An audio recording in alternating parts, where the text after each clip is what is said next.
سلام دوستان. در این درس 40 اصطلاح کاربردی انگلیسی را با ترجمه فارسی یاد می‌گیریم. 40 Essential English Expressions. How's it going? حالت چطور است؟ What's up? چه خبر؟ No problem. مشکلی نیست. Of course. البته. I'm not sure. مطمئن نیستم. Sounds good.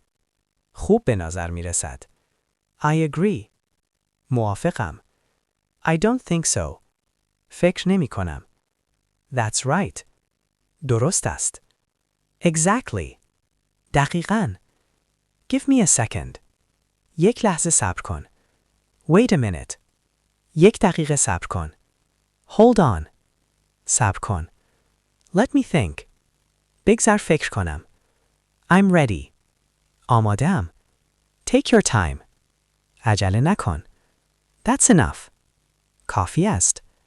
I'm busy. مشغول هستم. Come here. بیا اینجا. Go ahead. بفرما. ادامه بده. What do you mean? منظورت چیست؟ I understand. میفهمم. I don't understand. نمیفهمم. Can you repeat? می توانی تکرار کنی؟ Speak slowly. آهسته صحبت کن. Say it again. دوباره بگو. That's interesting. جالب است. Really? واقعاً؟ Are you serious? جدی میگویی؟ That's amazing. عالی است. I'm tired. خستم.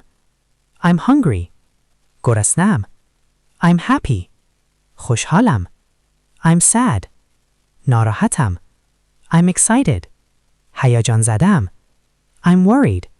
نگرانم. Don't worry. نگران نباش. It's okay.